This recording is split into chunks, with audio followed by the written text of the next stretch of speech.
there are some people on the matter of Russell's disappearance that are very, I mean, they have bad intentions in their words, in their wording. They are using, they want to be using that like kind of a weapon argument to prove their point, to confirm their biases against Russia. And I think this is on the part of the people that do this. I mean, if they want to admit that a mistake were committed and that it represents all Russian society, it's clear that they do not have any moral compass, decent moral compass, because you have to acknowledge all the human rights violations when you are evaluating this conflict and what you have, for example, in the territory controlled by Ukraine, or what the Ukrainians did to POWs and in film, or what the Israelis are doing, by the way, and you keep calling Russia the dictatorship, or you keep calling North Korea the dictatorship, and you often invoke death and pain that is inflicted supposedly on innocent people, but you ignore the real killers, the real people who are waging destruction in an industrial scale.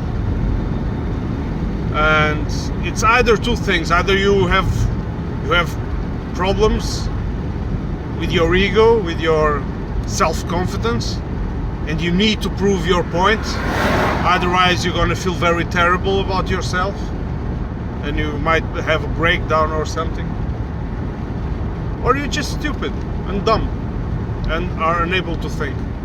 Because this is no football match, my team against yours. That's a very stupid mindset. I do think that in the geopolitics, as a whole, evaluating this whole geopolitic ordeal as a whole, I do think that Russia is on the right, but I do not wish the destruction of Ukraine. I do not demonize Ukrainians. It's you have to understand that they are ruled by a puppet government. If you fail to understand this very basic thing, and if you value democracy, you cannot uphold governments who are supported by coups, violent coups. You cannot ignore the foreign meddling in internal affairs of these countries, which lead to extreme violence, segregation, killings. And you go on pointing fingers to governments that you only know from the propaganda that you hear, and that's the way you deal with your life. Things are complex.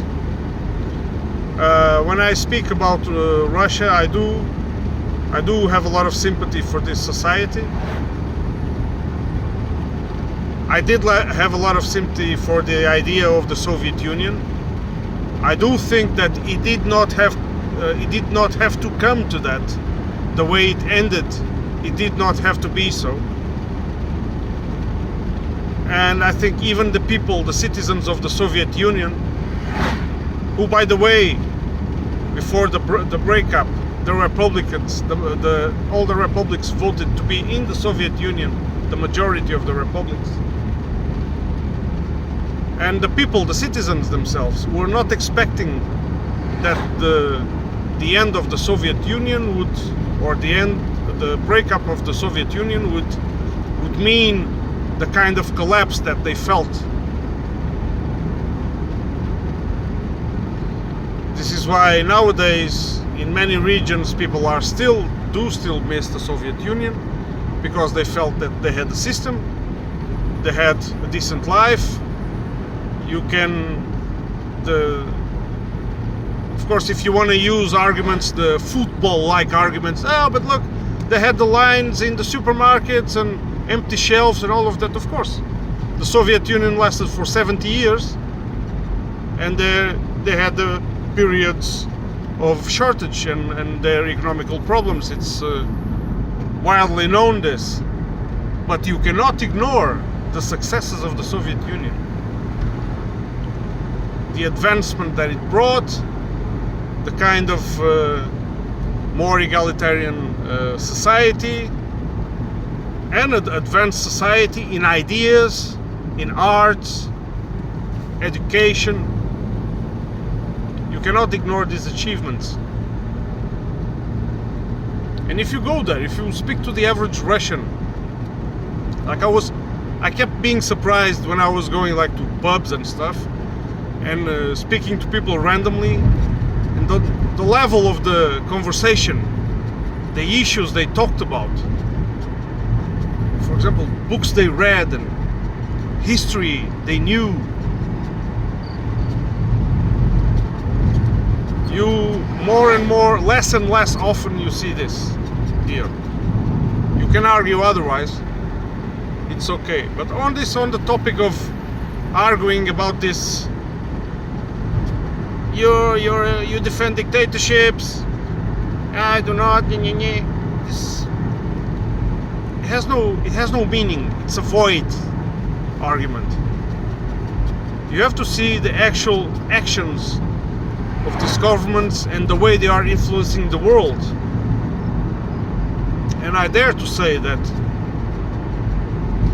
the government that is so-called the beacon of democracy and the defensor of our freedoms, it's the country that has been responsible not only for sponsoring a lot of dictatorships that you ignore to point out, because normally when I'm referring to you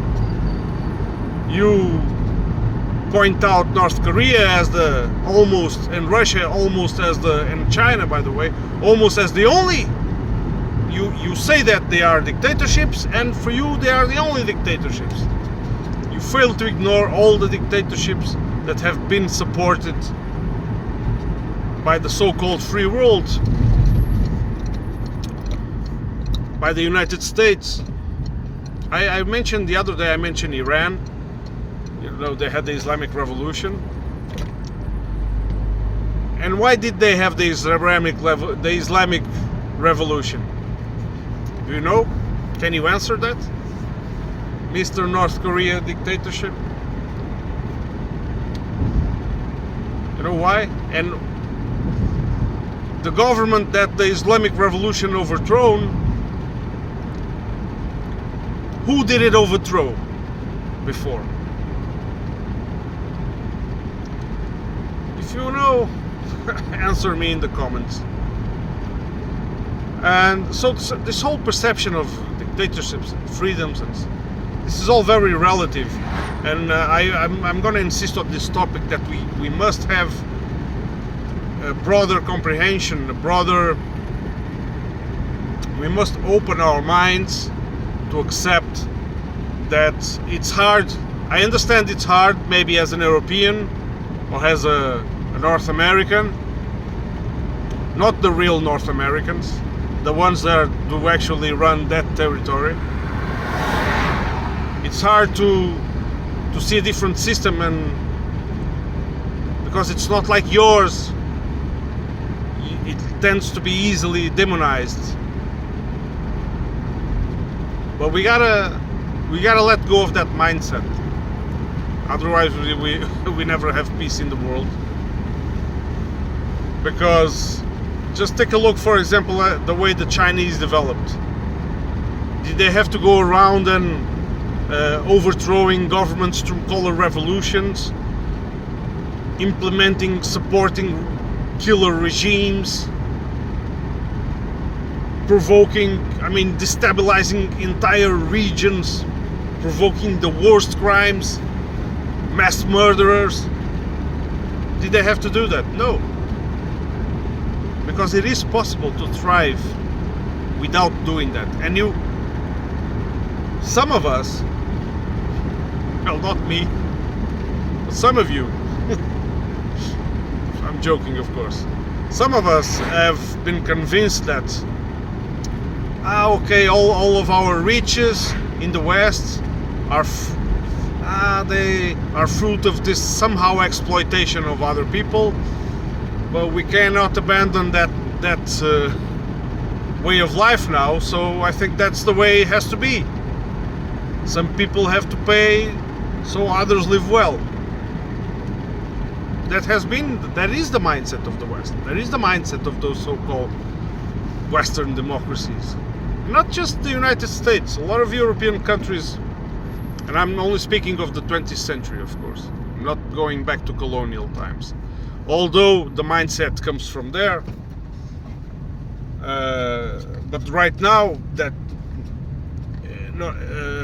no one admits that it has colonies anymore. Although the mindset still exists, and they do still exist to some extent. But Chinese did not have to do that. And there was even a propaganda against the Chinese because they were building infrastructure and making contracts in African countries and building infrastructure. Huge roads, length of road, port infrastructures, you name it. And then there were this propaganda that the Chinese were trapping these African countries in the debt trap, which is something to laugh about, because the US has been doing that through the IMF and the World Bank, trapping countries in South America, in Africa, everywhere, through the debt trap. They conquer a whole country through debt. You know this, don't you? And so when they do this, they cause the life in these countries to be so shitty, to be so unequal, that then all the shit, all the secondary shit comes, all the collateral comes along, right? If you don't have a balanced society, you can only expect shit from it, and radicalism, violence, whatever, then depending on the country. And this is the kind of societies that the West have been fermenting throughout the world, with the United States leading throughout the 20th and the 21st century. I mentioned the 20th century, but also include the 21st century. We're already almost a quarter in the 21st century. So it doesn't make any sense to keep pointing fingers at countries like North Korea and China. When you are ignorant or blind, you pick about all the other shit, all the other dictatorships that we support, for example, which bear all these human rights violations. And I'm not even, I mentioned Israel, but Israel it's blatant, it's too much, I always feel speechless, wordless, when I need to describe what's happening in Palestine and what Israel is doing to the Palestinians, because the Americans only wish that the Russians were the ones doing that, so they could have all the clear motives to wage their wars. So yeah, if you fail to see both sides, you're an hypocrite. Simple as that. But you can argue that I'm only arguing for one side, which I've been doing because I've been mostly pointing the faults of the West. And you are right, because this is the world I am a part of, and I do have some criticism towards it. And I don't know enough about Chinese society, even the North Korean society, to make such deep criticisms about it. But I do know one thing, I am pretty sure about one thing about these two societies. They don't go around invading countries and provoking chaos. This I know. So the things we wish to our society, we should wish to other societies as well. I think together, the countries together, whenever we cooperate, I mean, it's needless to say that, of course, much better, much bigger and better things come out of that. Okay, apart from that, you know the latest news? Bombing civilians at the beach. I mean, what is that? What is that? You tell me what your democracy, what your beloved defensor of democracy is doing. What is it trying to do with that? Right?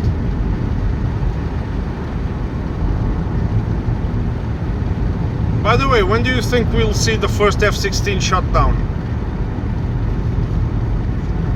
It's a kind of, I mean, for those people who take this propaganda very serious and the media victories very serious, I mean, since the last debacle with the Western equipment all destroyed in the fields, seeing the F-16 shot down,